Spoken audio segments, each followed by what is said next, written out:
Hi guys, I hope you're doing well. Welcome to our May coffee cupping video. I'll quickly introduce the coffees. The first one is from Gold Box Coffee Roasters. It's the Ethiopia Bensa Asifa. It's from the Sidamo region. It's quite a high altitude coffee. It's 1,900 to 2,100 meters above sea level. It's a red honey process, and the taste notes are hibiscus, strawberry, blueberry and papaya with a confit orange acidity and a panna raisin richness. The second coffee we've got is a Colombian Sweet Valley from Red Bank Coffee Roasters. This one is 1,400 meters above sea level to 1,860 meters above sea level. It's a natural process. It's a Colombia variety which I haven't tried before. And the taste notes are white grape, mango and red cinnamon. So if you bought the subscription this month, you'll find one of these in your box. It's a cupping form that we've made. So we'll go through this in a second. So if you don't know how to set up a cupping, if you go on our website, go on the blog section and then look at the May Coffees and Cupping blog. We've listed detailed instructions there of how to set up a cupping. So I'm not going to go over that here. So on the cupping form, we've got a few areas to go through. We've got smell, acidity, sweetness, flavour, body, balance and aftertaste. And we're going to grade each of these out of 4 and then also write a little description about each one as well. So I'm going to start with smell. I've already grown my coffee here. So I'm going to start by smelling the Colombian Sweet Valley. So to me straight away I smell cherries. I've also just realised that I've still left last month's coffee names on the cupping form, so apologies about that. If you cross out Bolivia and put Ethiopia, then you're all good. So I'm going to write cherry in the description. And then for the Ethiopia, to me that smells like lime. And in terms of intensity of smell, I would say the Sweet Valley is slightly more intense. So I'm going to put a 4 on that one and a 3 on the Bolivia. So now I'm going to add my water to the coffee. I'll be back in a second. So I've just added water to the coffee. I'm going to give them another smell now and just see if I pick anything else up.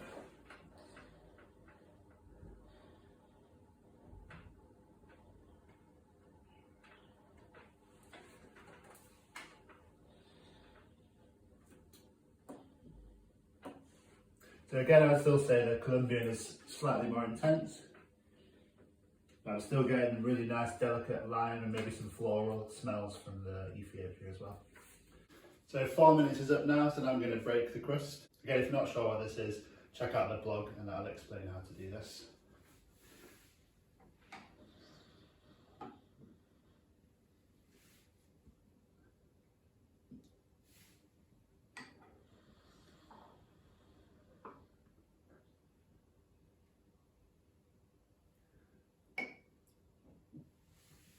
So for me now, the Ethiopia one has changed a little bit.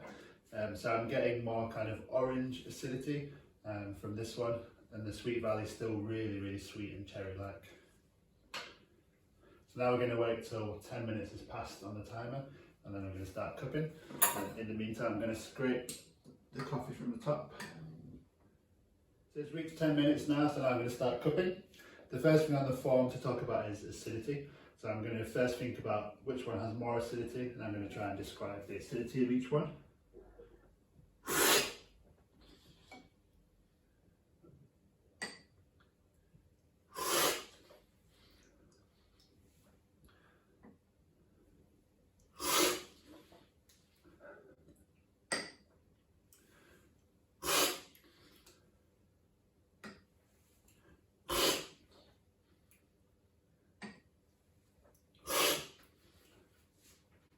So for me, these are both quite packed with acidity. I would say the Ethiopia has a little bit more acidity. So I'm going to put a 4 for that one.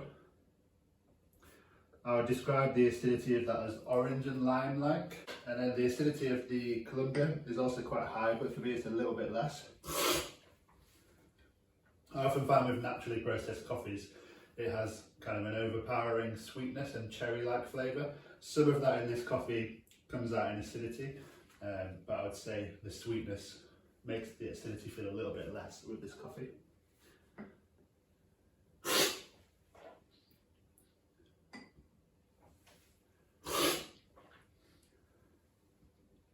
Next thing to talk about is sweetness. If we're to go by the name here, there should be one clear winner.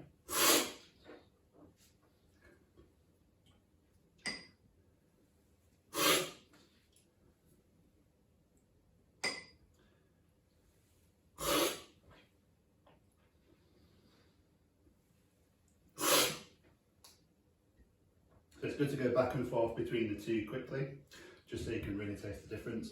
So yeah, I would say the Colombia is definitely sweeter. So I'm going to put a 4 for that one, and a 3 for the Ethiopia.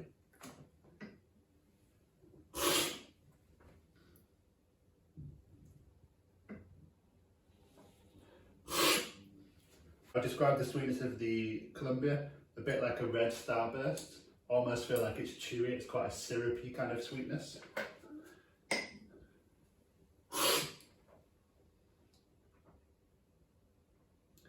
And then for the Ethiopia, it's a little bit less, it's a little bit more delicate. And the acidity is definitely a little bit more overpowering with the sweetness in this. I'm just trying to think of a way to describe the sweetness of this one. I'd maybe describe that as like just a hint of brown sugar like sweetness, but balanced quite nicely with that acidity. So I'm going to write those down. So now we're going to talk about flavour, and for this one I would mark higher for the more complexity. So if the coffee only has one distinct flavour and that's it, I would mark that. If it had lots of layers of flavour and you could taste 3 or 4 different things, I would mark that quite highly.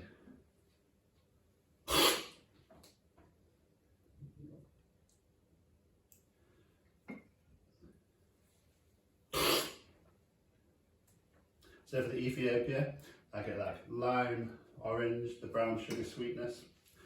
A little bit like florally as well. Tastes a bit like papaya, like on the taste note. That gives it a kind of floral kind of flavour.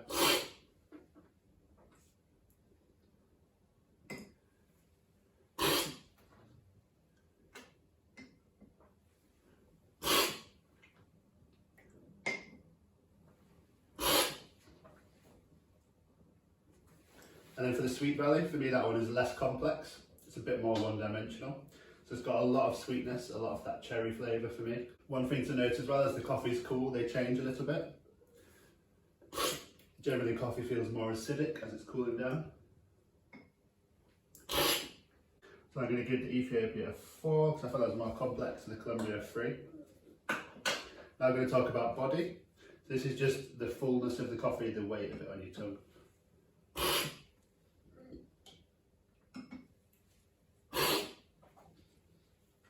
So for me, this one, the Colombia is way fuller body. The mouthfeel feels quite syrupy and thick. And a lot of that feels like it comes from the natural process and some of the fermenty flavours that come from that. So I'm going to put that as a 4. I'm going to describe that as syrupy. And then the body of the Ethiopian is much lighter. In comparison, I'll probably say that's a 2. Feels quite delicate, light, floral. There's no lingering aftertaste. So now we're going to talk about the balance of the two coffees. This is the way all the flavours harmonise together. If there was one really overpowering flavour, then the balance would be less. If everything was nice and in harmony with the sweetness and the acidity, then it would have a good balance.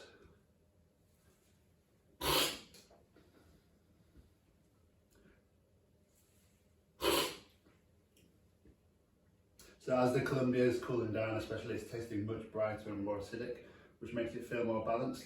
When it was a bit hotter, I felt like the sweetness was a bit overpowering. It wasn't getting as much of the acidity.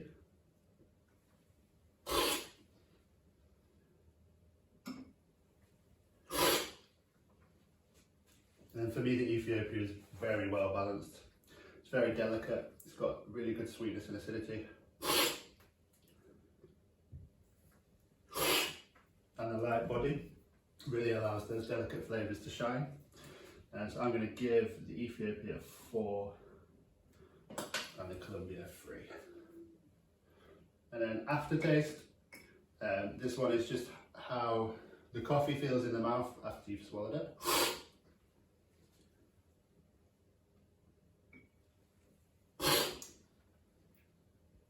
So for me, I prefer the aftertaste of the Ethiopian one.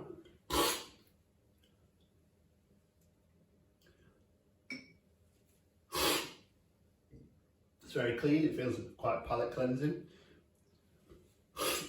Whereas because of the really full body of the Colombian, it feels like it leaves a syrupy texture in your mouth. Which is not a bad thing, but I think for me I prefer the aftertaste of the Ethiopian one. Cool, and that's it. Cupping complete. I hope you enjoyed that. I hope you learned something from that. For brewing tips for these coffees, I'm going to put some notes on the blog just about where to start with each one in terms of brewing and some flavours you might expect at different extraction levels. In the box as well, you have an invite to our forum where we'll be discussing the coffees. It'd be great to chat to you on there. So if you have bought a subscription this month, please make sure you join that. I'd love to get your thoughts on the coffees and learn how you've been brewing them. Thank you.